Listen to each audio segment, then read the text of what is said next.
Hello guys, कैसे हैं आप लोग। मैं आप लोगों के सामने लेकर आया हूँ जीपीएफ रूल्स, जो हमारे डबल एग्जामिनेशन के अंदर general provident fund central services rules 1960 जो है, वो मैं आपके सामने उसका एक डिटेल्ड जो ओवरव्यू है वो लेकर आया हूँ। आई थिंक एक ठीक ठाक सा पीडीएफ तैयार हो गया है जो मैं आपको अभी शो कर रहा हूँ। हिंदी और इंग्लिश दोनों ही लैंग्वेजेस में I would like to explain this to you. आप लोगों को हिंदी और इंग्लिश दोनों ही भाषाओं में बताऊंगा। और मुझे लगता है ठीक ठाक सा पीडीएफ हम लोगों ने यहाँ 10 पन्ने के आसपास का तैयार कर लिया। It's about 10 pages. So without wasting much time I shell start with this video and I hope this helps you. Apart from that, जो और चैप्टर्स हम लोग कंप्लीट कर चुके हैं ऑलरेडी वो तो हैं ही फिर अवेलेबल आप लोगों के पास। Numerical portion is also there regarding GPF that I will cover separately on a live class. So until that, let us not waste any time whatsoever and we shall start. And the most important thing that I want to tell you guys that the syllabus of W examination contains only these sections. जो syllabus है आपका double exam का, उसके अंदर यही sections की बात की गई है. It is not about all the sections. So please pay attention and we shall start with the rule number 1, which is nothing. Rule number 1 जो है वो कुछ नहीं है. It is about short title and commencement. तो कहा कि 1 अप्रैल 1960 को केम इनटू फोर्स. ये जो एक्ट है particular, it is not an act, जो रूल्स हैं वो 1960 में 1 अप्रैल 1960 को ये लागू हुए. These rules started in 1960 and on the date 1 April. So nothing much. I think that will worry you. आपको कोई पेपर में आने वाली चीज तो नहीं है, बट फिर भी ध्यान रखिएगा. जरूरी है कभी डेट वेट पूछ ले, शॉर्ट आंसर क्वेश्चंस बना के जरूरी है. The most important definitions that are compiled here, and I have also tried to make tabulated format of that, because I have always said that I would like you to write in a tabulated diagrammatic way in your examination. For that you can refer to the first video also.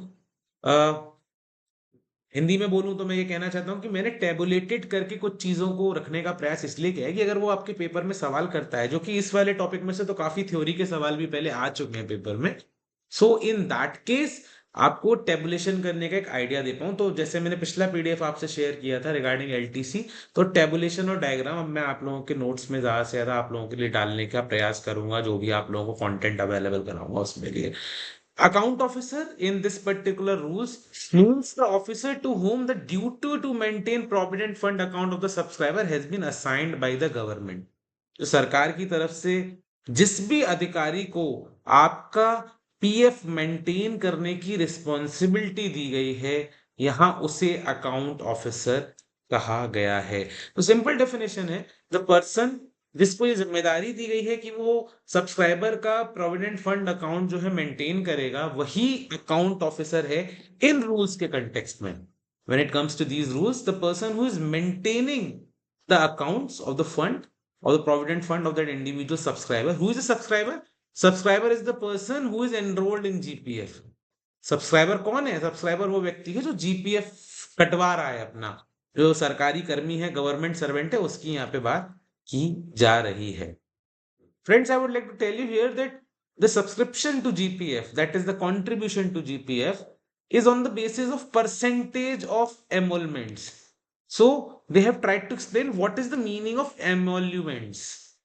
एमोल्यूमेंट्स का क्या मतलब है GPF के case में. So it is the pay, that is basic pay, leave salary or any subsistence grant as defined in the fundamental rule. तो FR के अंदर जो भी पे या सैलरी बताई गई है, बेसिक की बात यहाँ पे कर रहे हैं, लीव सैलरी जो भी वो आपको बता रहा है, that is part of emoluments. Okay, emolument से मतलब क्या है आपका, सिंपल डेफिनेशन दी गई है. And this is very important guys, that you would 100% you would remember such kinds of definitions, because in short questions, in 2 marks question, they might ask you, वो आपसे 2 number के सवालों में आपसे पूछ सकता है कि साहब हमको बता दो एमोलमेंट्स का मतलब क्या है जीपीएफ रूल्स के अंतर्गत. तो ये उसका एग्जैक्ट मतलब यहाँ पे बताया गया है. मैं फिर से बोल रहा हूँ, जो डाउट्स की आप बात करेंगे आप ग्रुप में चैट कर लीजिएगा, ग्रुप ओपन है, आप आराम से चैट करिएगा वहां पे. और अभी जब आप पढ़ रहे हैं तो प्लीज कॉपी पेन लेके करिएगा, because this is a recorded lecture. May be while I'm teaching you, there are some doubts in your mind that are arising. So you may note them down so that I can answer you in the group separately, or you guys can discuss and sort it out themselves. तो आप अलग से note जरूर करते जाइएगा. ऐसे नहीं है कि सर मतलब हम लोगों ने तो पढ़ा, हमको समझ नहीं आया, डाउट रह गया, रहे इसलिए गया कि आप नोट नहीं करें, so please keep on noting. Most important I think for LTC rules as well as for family, for GPF rules, the definition of family. Hindi में कहूं तो मैं कहना चाह रहा हूं कि सबसे ज्यादा जो अति आवश्यक है कुछ अगर है थ्योरी के कंटेक्स्ट में, तो ये फैमिली की जो डेफिनेशन है ना, चाहे वो एलटीसी रूल की हो चाहे वो जीपीएफ रूल्स की हो, वो काफी इंपॉर्टेंट मुझे तो लगती है. तो एक मेल गवर्नमेंट सर्वेंट और फीमेल गवर्नमेंट सर्वेंट के केस में कौन कौन लोग हैं जो कि फैमिली का पार्ट बनते हैं, वो यहाँ पे दिया हुआ है. Guys important thing, actually not important but a general thing, that the male government servant, these people are part of the families. For a female government servant, these people are the part of family. Guys, I'm sorry to say there is no option, but you have to memorize them, you have to remember these things. माफी चाहूंगा, कोई और मेरे पास तरीका उपलब्ध नहीं है. LTC हो चाहे ग्रेचुटी हो चाहे जीपीएफ हो, जो रूल्स के अंदर पार्ट बता दिया है आपको फैमिली का, आपको फॉलो करना ही पड़ेगा. For example in TA rules, अगर मैं टीए रूल्स की बात करूं, step father was not included in TA rules, but in LTC step father was included. So this is a little complicated, I understand that, but this is a general overview. ये तो आपको as it is, I mean याद करने पड़ेंगे, इसका कुछ हो नहीं सकता है. Okay, so you have to remember them. Fund means wherever the word fund is used, जहां पे भी fund शब्द का प्रयोग करें इस पूरे रूल के अंदर, it means the general provident fund. Leave means any leave which is recognized under the FR. So guys, आप मुझे comment में ये भी बताएंगे, you should tell me in the comment box that which FR rules deals with the type of leaves. तो जो भी leaves recognized हैं, जो भी leave recognized हैं FR के अंदर, whatever rules are recognized by the FR, whatever type of leaves, then all these leaves they are talking about. Whenever they talk about leaves, they are talking about the leaves that are recognized in the FR, fundamental rules. Year, in case of LTC, year was calendar year. But in case of this particular part, that is GPF, year means a financial year. बहुत जरूरी है भी. Year का तात्पर्य किससे है? Financial year से, वित्तीय वर्ष की यहाँ बात हो रही है. A good question, that who all are eligible? What is the conditions for eligibility to subscribe to the GPF? GPF में सब्सक्रिप्शन करने के लिए आखिर एलिजिबिलिटी क्या है? ये बड़ा ही गंभीर यक्ष प्रश्न इस समय खड़ा हो गया है. 6 पॉइंट्स हैं और हमको बहुत ध्यान से समझने भी है, सुनने भी है. There are 6 points in total. First of all I will go in English and then I will explain in both English and Hindi. All temporary government servants after a continuous service of 1 year, all re-employed pensioners and all permanent servants shall subscribe to the fund. ये जो लोग हैं, if there's a temporary government servant, then after a continuous service of 1 year, and if there is a re-employed pensioner, then they should subscribe to the fund, and all permanent government servants shall subscribe to the fund. ये वो लोग हैं, जैसे temporary government servant के बारे में LTC rules में भी बात की गई थी, यहाँ पे भी उनके बारे में बात की गई है. और एक वर्ड यूज किया है, contributory provident fund. Guys, contributory provident fund is, you can also say NPS is also a contributory provident fund, you might say. So ignore this. In GPF rules, please ignore this. This is like a fund in which both the employer and employee, both of them contributes. जैसे NPS में करता है, employer और employ दोनों ही contribute करते हैं, ऐसा fund होता है. अगर वो रिटायर्ड जो एम्प्लॉय है या कोई भी एम्प्लॉय है वो कॉन्ट्रीब्यूटरी प्रोविडेंट फंड में ऑलरेडी एनरोल्ड है, तो फिर उनके लिए जीपीएफ एप्लीकेबल नहीं है. Similarly first day of January 2004, that is since when NPS is applicable, then GPF is not at all applicable for them. हम लोग के लिए फॉर एग्जाम्पल जीपीएफ अवेलेबल नहीं है. The people who are probationers or apprentices, they will be treated as temporary government servant. वो कह दिया कि परमानेंट गवर्नमेंट सर्वेंट तो एक व्यक्ति है ही, वो तो जीपीएफ ले ही रहा है. Permanent government servant is already subscribe to the GPF, but an apprentice or a probationer shall be treated as a temporary government servant. Means after continuous service of 1 year, they have to subscribe as well. A temporary government servant who completes 1 year of continuous service during the middle of the month shall subscribe to the fund from subsequent month. Example ले लेते हैं यहाँ पे, a government servant who's temporary in nature or an apprentice or an probationer has completed 1 year of service on 18th of November, or what is the date today, 24th of November 2024, then he will be subscribing to the fund when, to the fund from the subsequent month, that is December से ये व्यक्ति जो है subscribe कर सकता है fund को. Here they can also make a numerical question, a small date related numerical question might come to your side. I'm sorry if there is some disturbance from behind, but I'm facing the same. Temporary government servant who have been appointed against regular vacancies and are likely to continue for more than a year may subscribe to GPF anytime before completion of 1 year of service. जैसा कि बोला है कि 1 साल की सेवा जरूरी है, लेकिन टेम्परेरी एम्प्लॉयज के लिए अगर वो जीपीएफ को सब्सक्राइब करना चाहते हैं तो 1 साल की सेवा जरूरी है टेम्परेरी एम्प्लॉयज के लिए. और अगर कोई टेम्परेरी एम्प्लॉयज हैं जिन्हें किसी रेगुलर वैकेंसी के अगेंस्ट अपॉइंट किया है और हमें यह भी उम्मीद है कि भविष्य में उनको कंटिन्यू भी किया जाएगा, तो वो इमीडिएटली भी या 1 साल से पहले भी जीपीएफ के लिए सब्सक्राइब कर सकते हैं. This is a fairly important point, that if you are a temporary government servant, your eligibility start 1 year after the date of joining. But if you are if you have been appointed against the regular vacancy, however, you are a temporary servant, you are in probationer, you are an apprentice against a regular vacancy, and you are likely to continue for more than 1 year, then you can subscribe before also to the General Provident Fund anytime before completion of 1 year. Further, 1 year service not necessary if temporary government servant transferred to government from corporate bodies.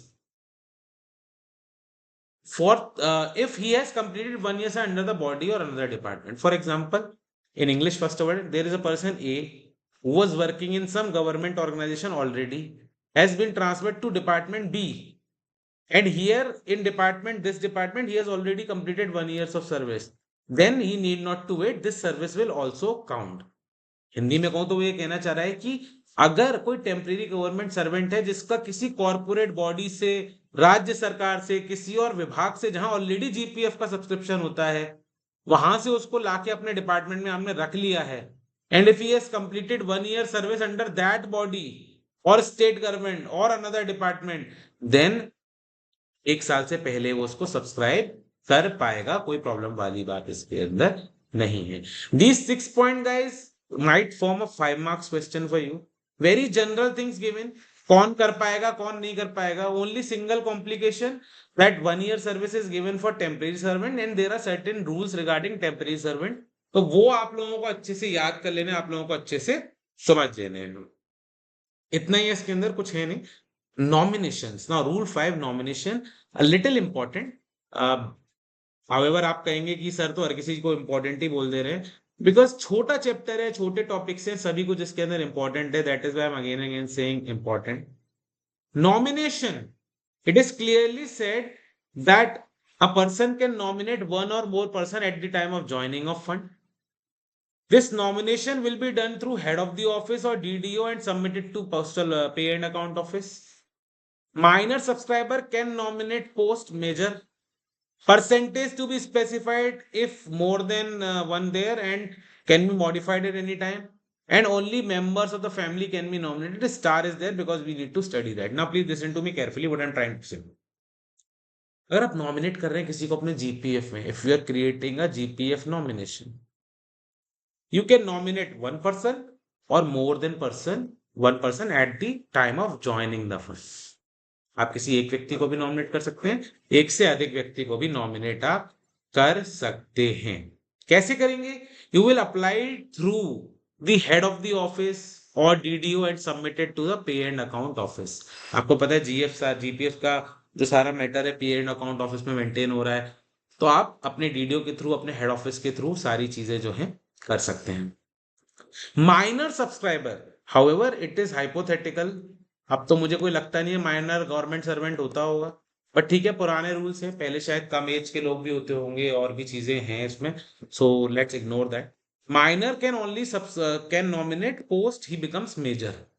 ऐसे नहीं है कोई employ है जो minor nature का employ है तो या टेम्परेरी गवर्नमेंट सर्वेंट है जो माइनर है, परमानेंट ना हो, टेम्परेरी हो, तो ऐसा नहीं है कि वो नॉमिनेट कर पाएगा वाइल माइनर, जब मेजर हो पाएगा तभी कर पाएगा। इफ यू हैव नॉमिनेटेड से 3 पीपल, अगर आपने 3 लोगों को नॉमिनेट कर दिया, you have to give the percentage against each, you have to give 10%, 20%, 30%, what is the percentage of share of each person, and this can be modified anytime, cancelled anytime. If you made a nomination, ऐसा नहीं कि permanent हो गया, you can modify, आप कभी भी modify भी कर सकते हैं, आप कभी भी कैंसिल भी कर सकते हैं। और ये ध्यान रखिए, केवल फैमिली मेंबर्स को ही आप नॉमिनेट कर सकते हैं। आप फैमिली ये नहीं कर सकते कि आपको साहब मैं तो गर्लफ्रेंड को नॉमिनेट कर रहा हूँ अपने जीपीएफ में, sorry that is not possible. If your family members are there, आपको करना पड़ेगा। इसी की डिटेल नीचे दे दी है, एक बार पढ़ लीजिएगा। Subscriber shall at the time of joining fund send to account officer through head office, nomination for one or more person. Subscriber is minor वाली बात मैंने आपको बता दी। A subscriber who is having a family at the time of making nomination shall make such nomination only in favor of member or member of his family। अगर आपकी family exist करती है nomination करते समय, सीधी सीधी बात बता दी भाई, केवल और केवल, only and only you will be able to nominate your family. You cannot nominate a third party. More than one person, you have to specify share, that is percentage.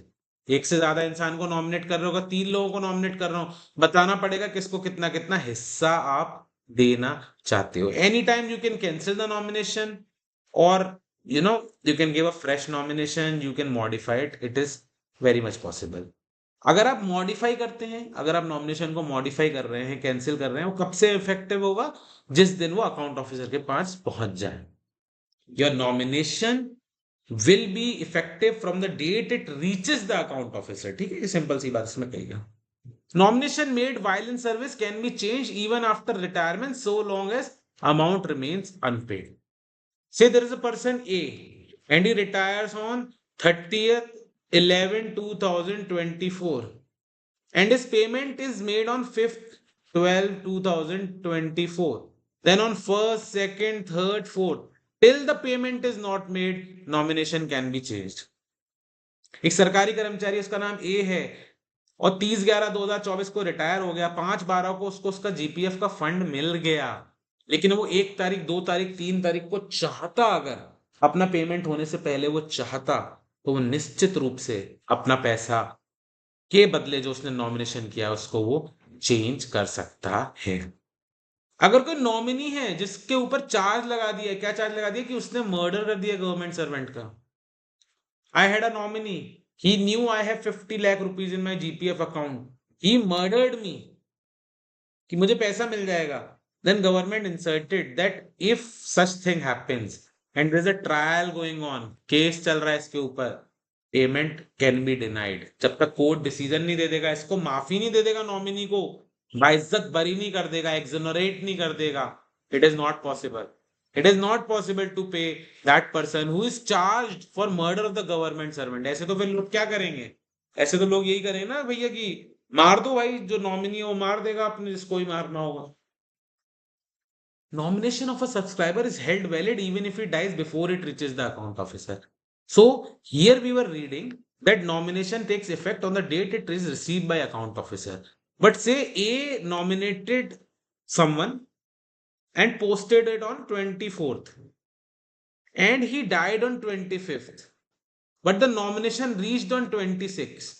So the moment he posted it, and because he's died on 25th, this nomination will be effective. तो अगर एक व्यक्ति है 24 तारीख को nominate करके डाक में डाल दिया, अकाउंट ऑफिसर के लिए भेज दिया, वो अकाउंट ऑफिसर के पास मंडे को पहुंचेगा, या संडे पड़ा था बीच में, ऑफ डे था, तो 24 को वो नॉमिनेशन करके मरा है ना, ये वाला नॉमिनेशन लास्ट वाला जो है ना, ये इफेक्टिव होगा, भले ही वो अकाउंट ऑफिसर के पास पहुंचा हो या नहीं पहुंचा हो, even though if he dies before it reaches the account officer. Important point है बहुत ही, इसको अगर आप लिख के आते हो, such points you are able to write in your examination, you are getting extra marks, believe me on that. Then there is a subscriber account that is called GPF account. Okay, so there is a basic thing that I've tried to compile, that a GPF account shows subscription, that is monthly contribution that is coming, It shows any bonus, which is nowadays not applicable, but earlier there were some bonuses to this thing, GPF also. Interest thereon, and any advances you have taken or withdrawals you have made. जो GPF की आपकी किताब है, GPF का जो खाता maintain कर रहा है आपका ऑफिस, उसमें 4 चीजें बता दी उन्होंने कि भी सब्सक्रिप्शन दिखेगा, बोनस यदि होता तो, अब तो नहीं होता है बोनस, बोनस कुछ पहले कभी होता होगा, तो वो बोनस भी, ब्याज जो चढ़ी है वो भी किताब में एंट्री करोगे आप, और कोई पैसा निकाल लिया या विड्रॉल कर लिया या एडवांस ले लिया है, वो भी इसके अंदर आपका बता दिया गया है। कंडीशन ऑफ सब्सक्रिप्शन, क्या क्या शर्तें बताई गई हैं, what are the rules that are given for subscription. A subscriber shall subscribe monthly to fund except during when he is under suspension. So in case of suspension, he will not be contributing to the GPF, which is a decent point here. A subscriber may his option not subscribe during leave, which either does not carry any leave salary or carries leave salary equal to half pay or half average pay. Very important thing, please understand carefully that if you are on leave, you will still pay to the GPF, no problem. But if you are on a leave which is EXOL, that is no salary, or you are on half pay leaves, then you may opt not to pay GPF. यदि आप सरकारी कर्मी है, GPF में कटौती करवाते हैं, तो आप जीपीएफ के अंदर नॉर्मली तो छुट्टियों पे आपका पैसा कटेगा, परंतु अगर आप ईएक्सओएल पे हैं, आपकी कोई सैलरी नहीं आ रही, हाफ पे लीव पे हैं और लेस देन हाफ पे हैं, तो आपको ऐसे केस के अंदर जीपीएफ कटौती ना करवाने का ऑप्शन दे दिया, आपकी इच्छा है। Important point is point number 3. A subscriber on reinstatement after period under suspension shall be allowed the option of paying in one lump sum or in installments any sum not exceeding the maximum amount of subscription payable for that period. Guys, very important. They are saying if a suspended government servant is reinstated, एक सरकारी कर्मी है, suspend हो गया था, उसका subscription रोक दिया गया था, अब वो रीइंस्टेट हो गया है, now is back into the service, then he may be given option to pay that period in one lump sum or in installment. वो आप उसको कर सकते हो। देखो जरा ये टेबल देख लो, इसमें आपको क्लियर हो जाएगा।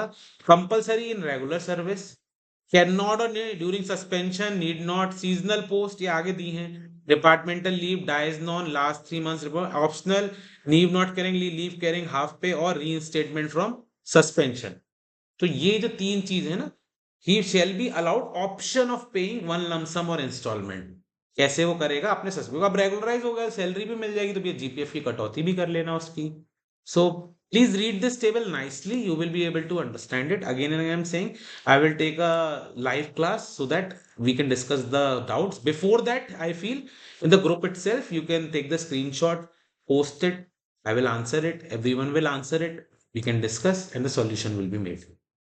Group C and D, Group D employees of the Survey of India who are sent on departmental leave, जो मैंने यहाँ पे लिखा है, अगर आप सर्वे ऑफ इंडिया के कर्मचारी हैं, ग्रुप सी या ग्रुप डी कैडर के, और आप डिपार्टमेंटल लीव पे हैं, तो ऐसी लीव के दौरान आपको सब्सक्राइब करने की जरूरत नहीं है। This is a special case in survey of India, there is a special leave called departmental leave, and I think there is some variation in salary during that period, so you need not to subscribe to fund. Similarly there are seasonal post, say in agriculture department people are kept for 6 months and given leave for 6 months, इस 6 महीने salary नहीं मिल रही है।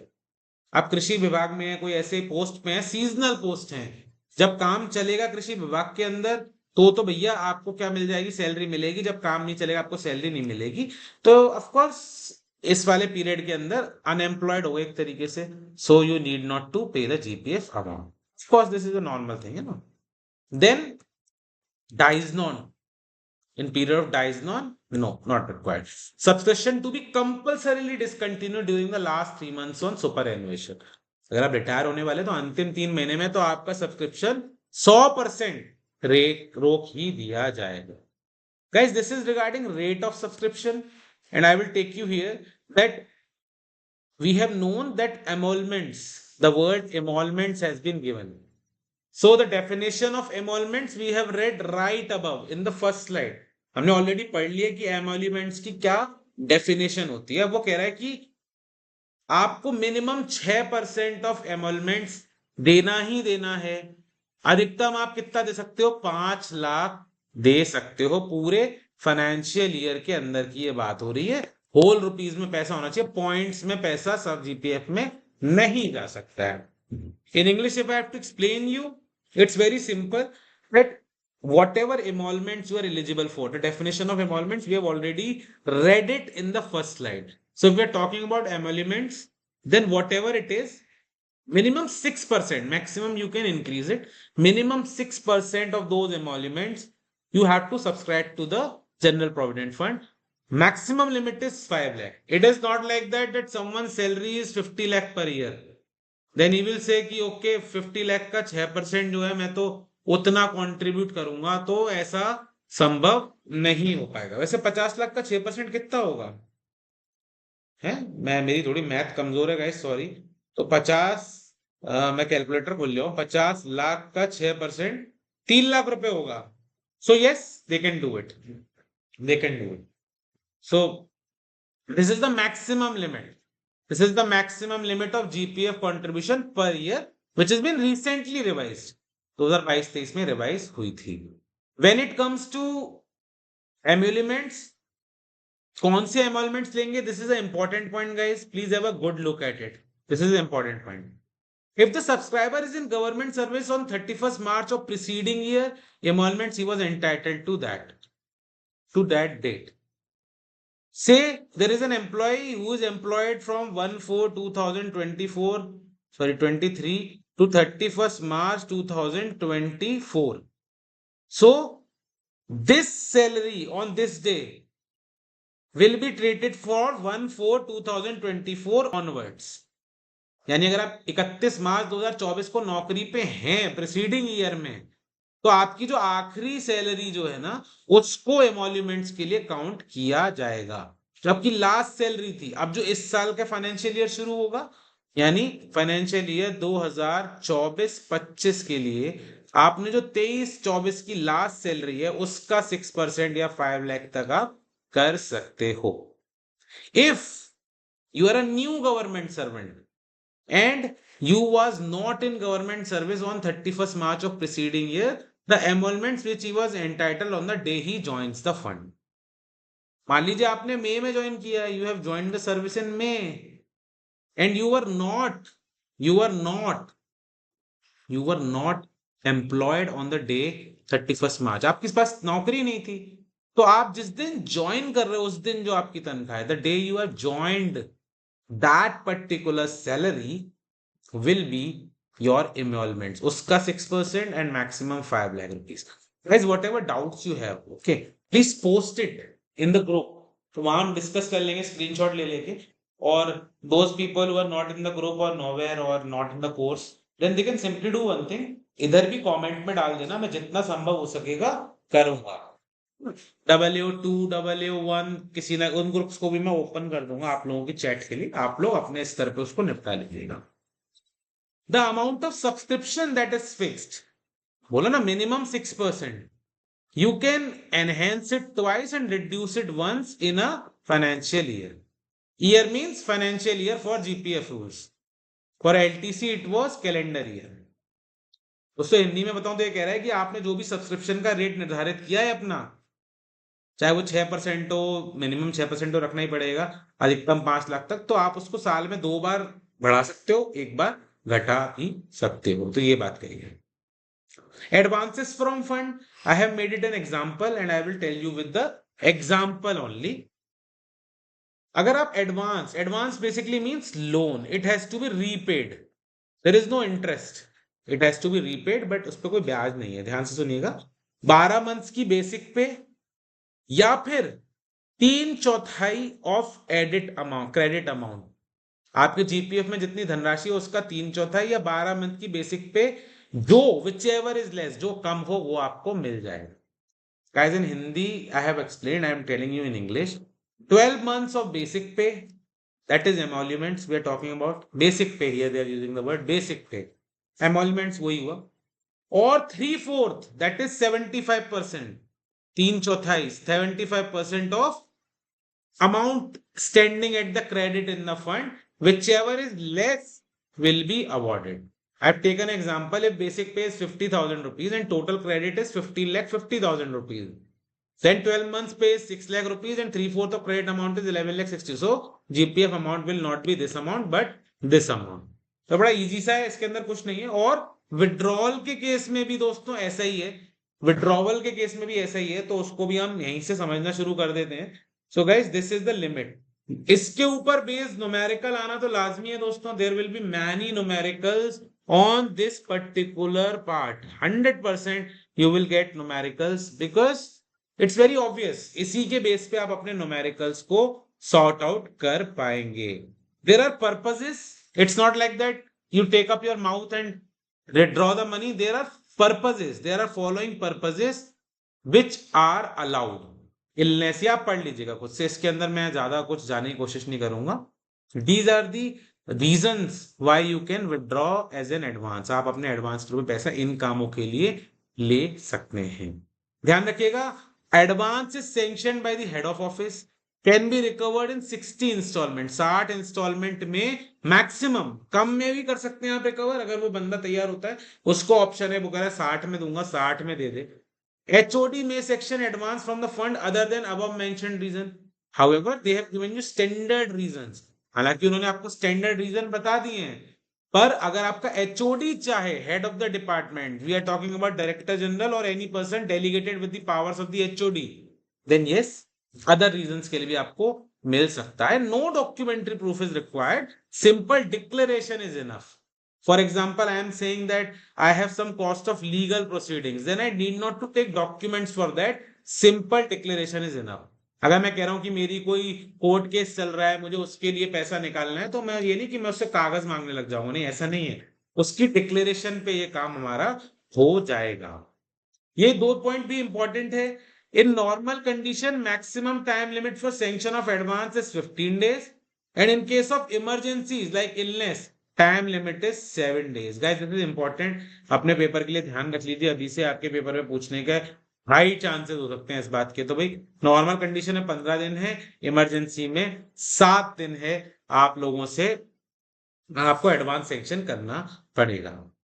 During the period of central government employees deputation foreign service, यदि कोई केंद्र सरकार का कर्मचारी किसी फॉरेन सर्विस में एम्प्लॉयड है, competent authority for GPF will be parent department.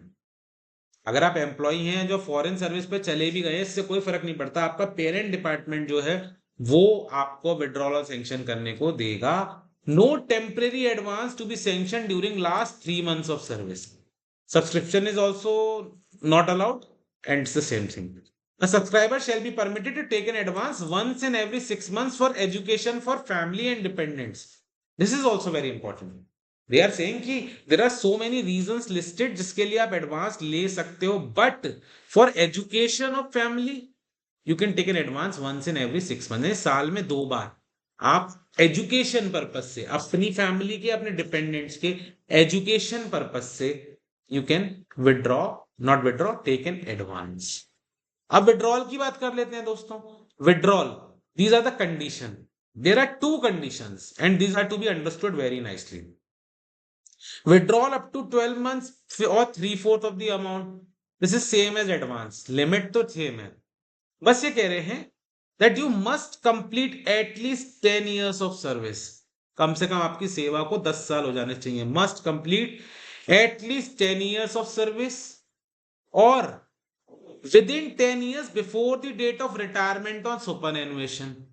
ऐसा भी हो सकता है कि आपकी सेवा 10 साल की हो ही नहीं पाएगी, आप उससे पहले ही सुपर एनुएट हो रहे हैं, रिटायर हो रहे हैं, तो ऐसे केस में with in 10 years of retirement GPF withdrawal is allowed. मतलब आपकी सेवा को 10 साल पूरे नहीं हुए हैं, your service is not 10 years old but for retirement less than 10 years are left, so in this case GPF withdrawal is allowed. What is the amount of withdrawal? I am so sorry guys, what is the amount of withdrawal? It's same as this one, it is given over here also. मैंने यहाँ पे भी उसको लिखा है, ऐसा नहीं ये लिखा हुआ है, ठीक है, तो सेम है वो, उसका एग्जांपल देने की मुझे जरूरत नहीं है। लिमिट सेम है विड्रॉल की, कंडीशंस अलग है, वहां कंडीशन अलग थी। आप एकदम से कभी भी you can take withdrawal at advance any time, okay, but for withdrawal, withdrawal means withdrawal is not return back, NRB है वो, it is not to be return back, इसको आपको वापस नहीं करना है, ये सीधे माइनस ही हो जाएगा आपके खाते के अंदर।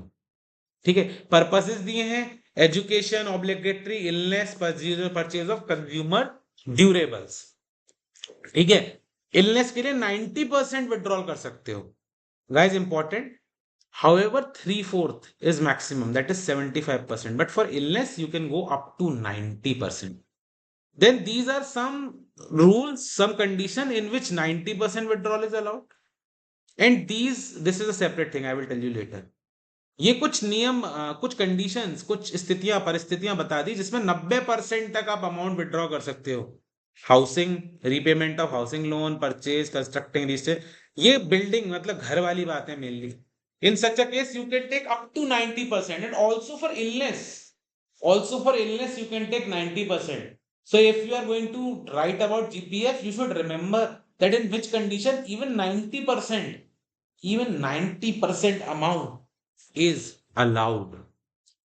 Here, withdraw up to 3/4 of the amount standing at credit or cost of vehicle, whichever is less. Guys, if it is about a vehicle, then however you are withdrawing 75%, this is maximum. But if the cost of vehicle is less than 75%, then cost of the vehicle will be taken into account. बात हो रही है, वैसे तो 75% आपको allowed कर दिया है आपको चीज खरीदना उसके लिए, परंतु अगर कॉस्ट ऑफ व्हीकल जो है वो कम है तो फिर ऐसे केस में उसकी कॉस्ट से उसको लिमिट कर देंगे। For purchase of motor car, extensive repair, making deposit to book a car, etcetera, है ना। कार व्हीकल के केस में whichever is less is applicable. So you have to remember these, then you have to remember the 90% ones. This is for house and illness, and then you have to remember the vehicle. In this case, however, you are allowed 75%. You can say from consumer durable part, you are allowed 75%. But if cost of vehicle is less, then you will be given less. हालांकि 75% तक निकालने का प्रावधान है, but vehicles के लिए और घर के लिए उन्होंने थोड़ा सा अलग कॉलम यहाँ पे दे दिया है। During the last 3 months of service, a GPF subscriber may be sanctioned part final withdrawal with the approval of HOD. कह रहे अगर सर्विस में 3 ही महीने बचे हैं and someone is withdrawing, it will be part final withdrawal. Full withdrawal तो नहीं कर सकते, part final withdrawal हो सकता है। A subscriber can withdraw up to 90% standing to the credit in the fund within 2 years before the date of retirement superannuation without linking to any purpose.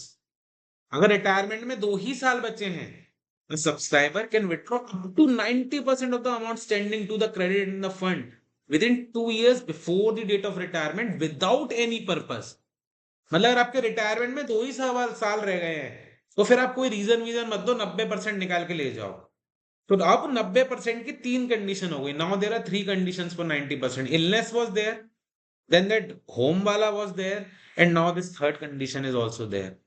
No documentary proof will be required. Declaration is sufficient. Only one withdrawal shall be allowed for the same purpose under the rule.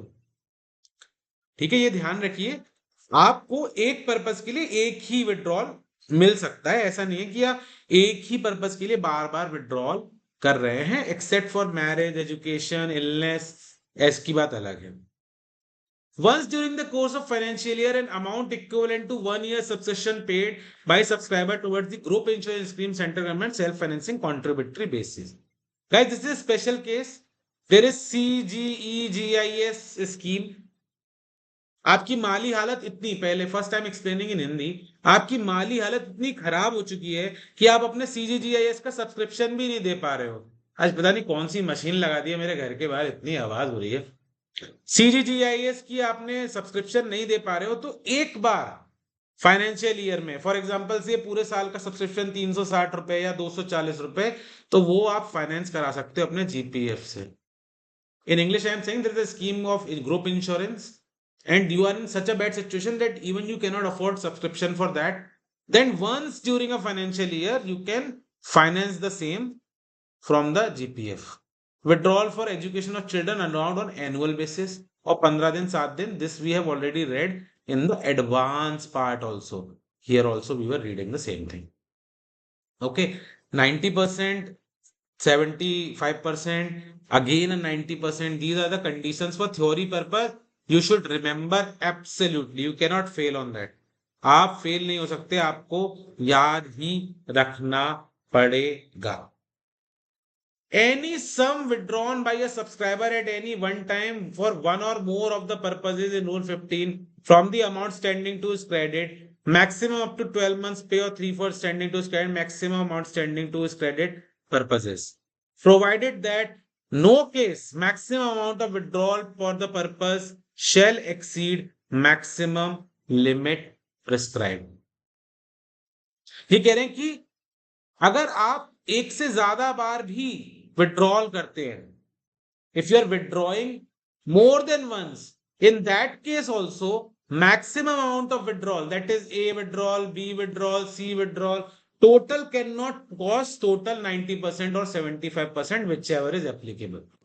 यदि आप एक से ज्यादा बार withdrawal कर रहे हैं किसी चीज के लिए, तो भी आपका जो मैक्सिमम अमाउंट ऑफ विड्रॉल है वो एक्सीड नहीं कर सकता है मैक्सिमम लिमिट को। For example, they are trying to say for various purposes, for say you have withdrawn for education obligatory expenses for both, then it can be maximum 75% for both of them together, for 90%, for both of all these condition together it can be maximum 90%। ऐसा नहीं होगा कि सारे purpose के लिए 90% पैसा निकाल लो, सारे पर्पस के लिए 90% नहीं निकाल सकते। For example, extensive repairs plus education will be equal to 75% in total. मान लो दो चीजें आप अलग अलग, आपको बहुत सारी कंडीशंस दी हैं, सारी कंडीशंस जो एक सी हैं, या तो 90% में फॉल कर रही होंगी या वो 75% में फॉल कर रही होंगी, जिसमें भी वो फॉल कर रही हैं उसका टोटल मैक्सिमम इससे ज्यादा नहीं जा सकता, सबको ऐड करके। ये बात वो यहां पे आपको बताने का प्रयास कर रहा है, ठीक है। If withdrawal has been taken for purchase of house और house site, the subscriber shall submit a declaration to sanctioning authority not later than 31st December every year regarding the status of lease deed, mortgage, etc. If you have taken a GPF advance for a house or house site, every year 31st December you have to update the status regarding possession. तो आपके पास वो घर अभी है या नहीं है जो आपने विड्रॉल करके खरीदा है, हाउस या हाउस की साइट, हर साल 31 दिसंबर को, यदि आपने जो विड्रॉल किया है वो विड्रॉल करने का पर्पस क्या था, उद्देश्य क्या था, घर था या घरेलू आपका कुछ भी था, तो ऐसे केस में आपको डिक्लेरेशन सबमिट करना पड़ेगा, हर हाल में करना पड़ेगा, 31 दिसंबर को प्रत्येक वर्ष करना पड़ेगा, ठीक है। An advance and a final withdrawal for same purpose should not be sanction together. ऐसा नहीं कर सकते विड्रॉल भी ले लो और फाइनल विड्रॉल भी लो, एडवांस भी ले लो। Withdrawal not to be sanction for more than one house, withdrawal can be sanctioned for a single house and it is possible that you can convert your advance into withdrawal. So ये एक व्यक्ति की choice है, it is a choice that if is eligible, that is 10 year की service वगैरह हो गई है उसकी, अगर कोई व्यक्ति एलिजिबल है, 10 साल की सेवा कर चुका है, 10 year service is elapsed now, so he can ask the account officer in writing that please convert my advance into a withdrawal, so that is possible. And from rule 16A we directly jump to rule 31 because बीच के rules हमारे में नहीं है। Final withdrawal of accumulation in the fund. When the subscriber quits the service, he will be paid the fund, whatever amount is standing to the credit. जब आप service छोड़ रहे होगे, सेवा से समाप्ति हो गई होगी आपकी, तो आपको जो भी क्रेडिट पे अमाउंट है वो पे कर दिया जाएगा। If subscriber has been dismissed from the service, this is a good point, and subsequently reinstated, if any amount paid to the government servant on dismissal of fund shall be credited back with interest to the account in the fund. Hindi में बता देता हूं पहले इस point को। यदि एक व्यक्ति था ए, उसको डिसमिस कर दिया गवर्नमेंट ने 1 अप्रैल 2024 को, वो कोर्ट में गया, लड़ा, और 30/11/2024 को, जो कि भी आएगी, वो रीइंस्टेट हो गया।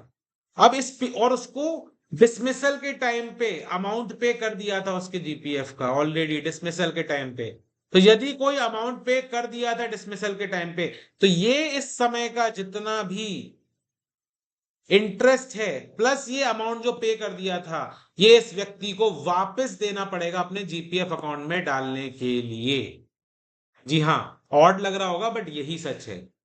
If an employee was dismissed on a date and in between thereafter he has been reinstated, so the middle period for which that amount was with that person, he has to return back the original amount as well as interest on that amount. This is the point.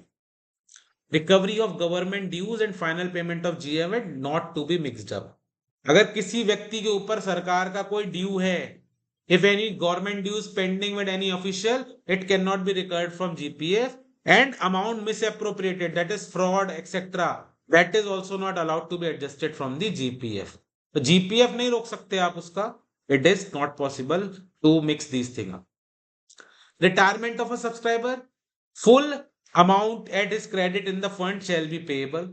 Production of no demand certificate not necessary. ये कुछ भी नहीं है. ऐसा होता है जब व्यक्ति रिटायर होता है, ट्रांसफर होता है, तो नो ड्यूज या एनओसी मांगी जाती है. नो ड्यूज या एनओसी मांगी जाती है. इसके केस में ऐसा कुछ नहीं करना है. Person is retiring, he shall be given the credit what ever is outstanding at his account. उसको वो मिलेगा ही मिलेगा, उसको आप नहीं रोक सकते. This is a little complicated that if there is a procedure, if there is a government servant who is dead, यदि किसी सरकारी कर्मचारी की मृत्यु हो जाती है तो फिर आप क्या करोगे. तो उसके 2-3 केस बताए हैं. When the subscriber leaves the family, जब जो गवर्नमेंट सर्वेंट है उसके अपनी पीछे अपनी कोई फैमिली छोड़ी है, और when subscriber leaves no family, 2 चीजें इसके अंदर बताई हैं.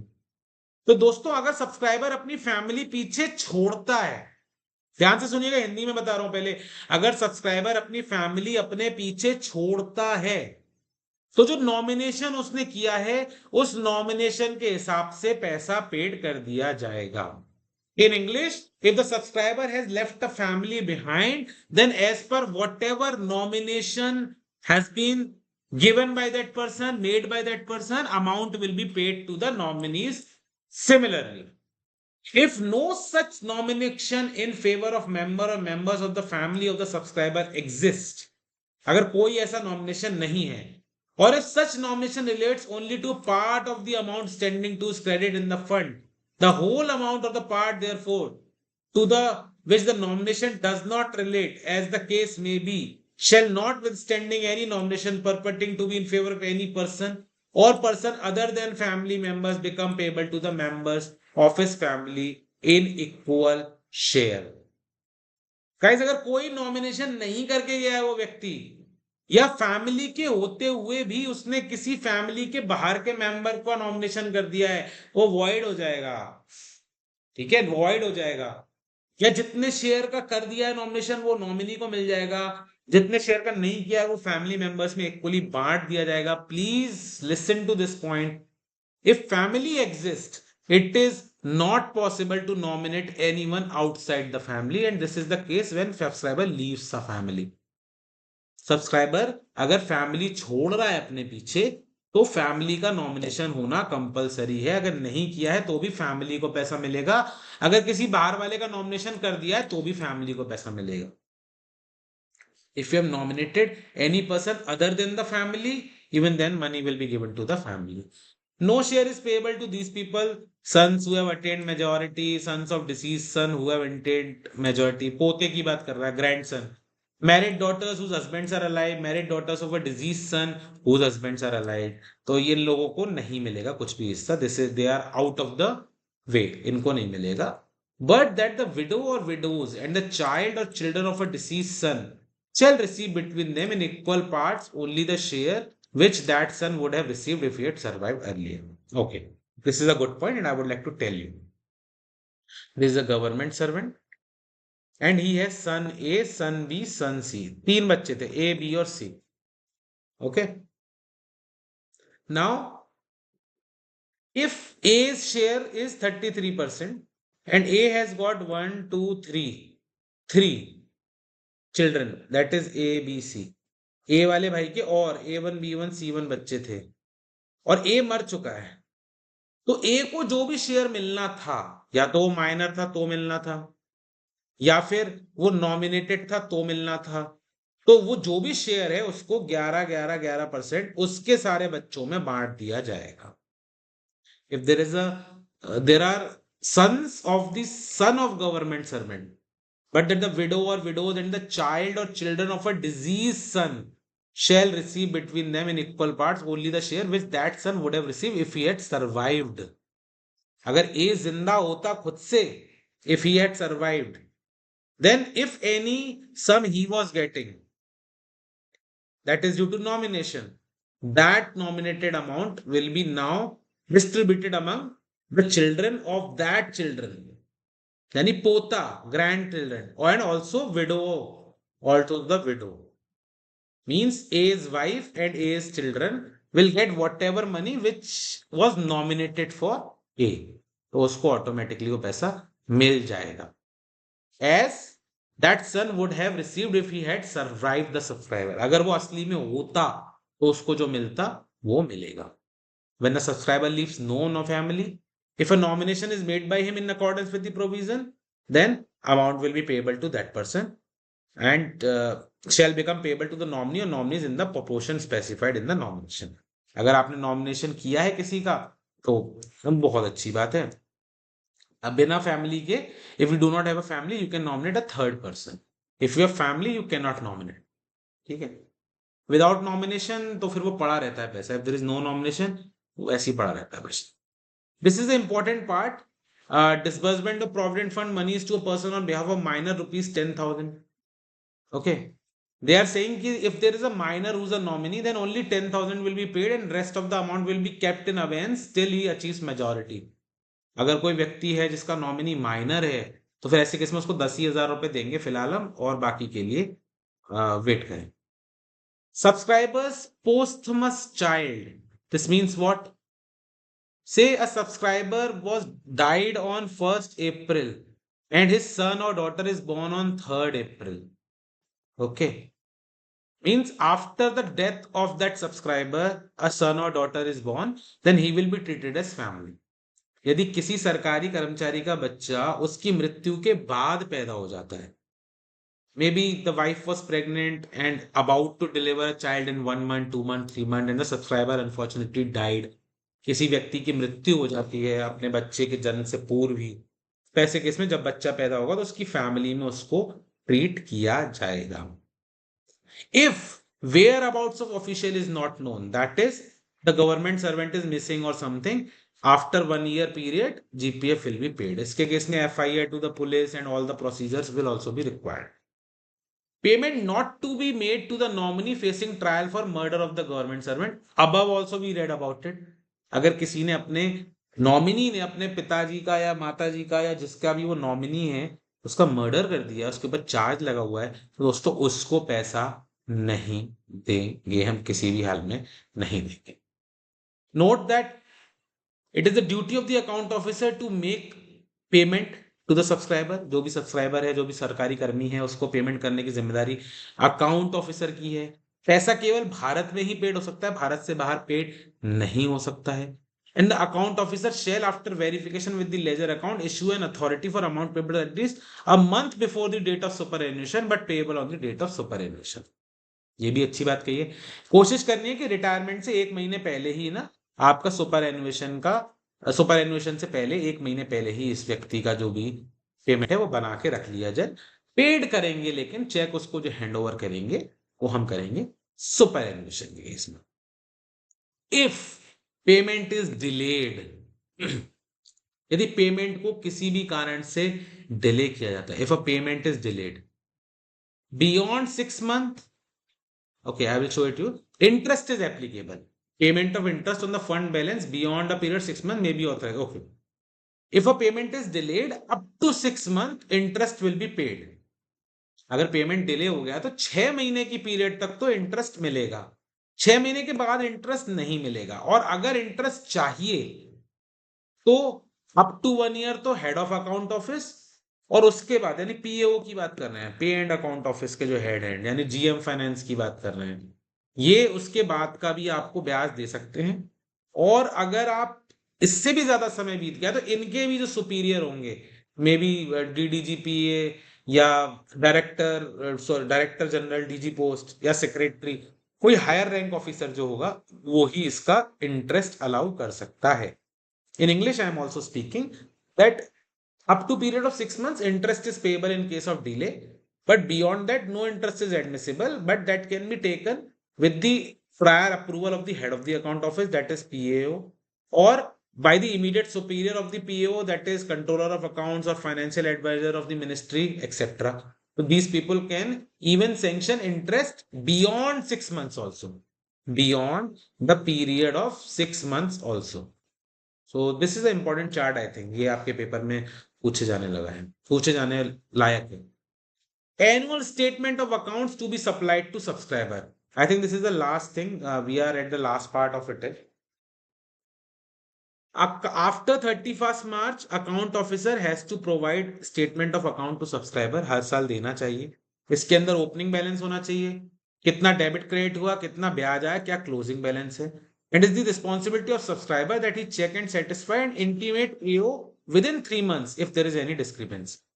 So what will happen after 31st March of each year, the account officer shall send to each subscriber a statement of his account and the balance as on 1st of April. ठीक है, 1 अप्रैल को क्या balance है उसके खाते में पिछले साल के हिसाब से पूरा स्टेटमेंट कैलकुलेट करते हुए भेजेंगे. इसमें ब्याज की एंट्री होगी, विड्रॉल की होगी, एडवांस की होगी, हर तरह की होगी. और सब्सक्राइबर को 3 महीने के अंदर उसको जांच करके वापस बता देना अकाउंट ऑफिसर को कि भैया कोई गलती है क्या. And the account officer shall, if required by subscriber once, but not more than once in a year, inform the subscriber total amount standing to his credit in the fund at the end of the last month for his account has been written up. This is very good point. They are saying that if you are a subscriber A and you want to know your account balance in January, February, March, every month you go to the account officer and ask for amount. You are not allowed to know.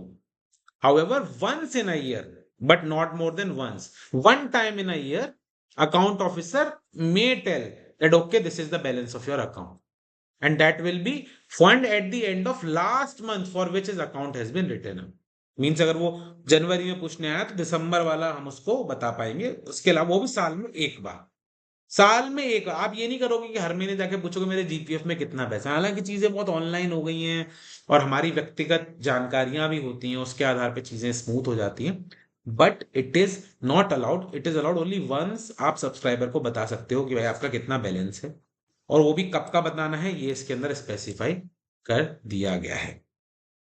ये last कुछ important points हैं, इसका भी मैंने tablet करने की कोशिश की है. आप मुझे बताइएगा कमेंट में कि ये जो टेबुलेशन और डायग्रामेटिक प्रेजेंटेशन मैंने करी है, क्या ये आपके किसी काम आ रही है. मैं बार बार पूछता रहता हूँ आपसे, आई होप कि आ रही है. Missing credits mandatory for all offices maintaining GPF. Intimate the same to deductor once every financial year. Intimation to subscriber. So if there is any missing credit entry, then it is the responsibility कि भाई वो बता दिया जाए इन सबको. Statements हैं, a complete statement since inception must be. Oh, this is very important. जो statements हैं, the statements of GPF account. I'm sorry, the statement of GPF account. A complete statement since inception, यानी from day one till the day we are making it, 2 years before retirement उसको देना जरूरी है. and once again 1 year before retirement. क्या बोल रहा हूं मैं, ध्यान से सुनिए. मैं एग्जैक्टली यही कह रहा हूं. मैं कह रहा हूं ये जरूरी है कि आप स्टेटमेंट जो है, जब जीपीएफ शुरू हुआ था तब से लेके रिटायरमेंट से पहले अब तक का, जब 2 साल बचेंगे रिटायरमेंट के तब दोगे सब्सक्राइबर को, और फिर जब 1 साल बचेगा तब दोबारा दोगे, जिससे आप श्योर हो जाओ कि कोई गलती है तो बाद में आदमी एकदम से बसड़ नहीं फैलाएगा. Complete statement since inception must be given 2 years and 1 year before retirement, and as such retirement is to be made, representation is to be made to the maintaining office, and that must be resolved within 60 days. If there is any discrepancy, कोई अंतर आता है तो भाई क्या करना है आपको, जरूरी है बहुत ज्यादा कि आप क्विकली उसको रिपोर्ट कर दें मेंटेनिंग ऑफिस को, and it should be resolved within 60 days period. So guys, within 1 hour we have completed the GPF theory. आप इसको आराम से पढ़ लीजिए, देख लीजिए, समझ लीजिए, गूगल ट्रांसलेट में डाल के इसकी हिंदी कर लीजिए. मैं भी आपका हिंदी ग्रुप में आप लोगों के लिए डाल दूंगा. आराम से इसको पढ़िए, समझिए, जो डाउट्स हों post it into the group, discuss with each other. हम सब लोग मिलकर डिस्कस करेंगे, सॉल्यूशन हो ही जाएगा उनका. पीडीएफ को पढ़िए, फिर न्यूमेरिकल वाला पार्ट जल्दी से उठाएंगे. And I'm not going to take this video very much long because I want to finish it within 1 hour. So I hope it worked for you, and see you on the other side once again. Until we meet next time, it's a goodbye from your side, from my side, and from your side also. So take care, guys. I think PDF तो थोड़ा ठीक ठाक ही बन गया है, मुझे काफी खुशी हो रही है इस बात की कि ये पीडीएफ में थोड़ा सा दम है, इसको पढ़ने में थोड़ा मजा आ रहा होगा। पढ़िएगा अच्छे से और भूलिए मत। अभी भी आप स्टार्ट कर सकते हैं और मेहनत कर सकते हैं, तो आप अगर मुझे देख रहे हैं सुन रहे हैं तो please go for it and please leave no stone unturned. It's going to be 1 hour. Good night guys, take care.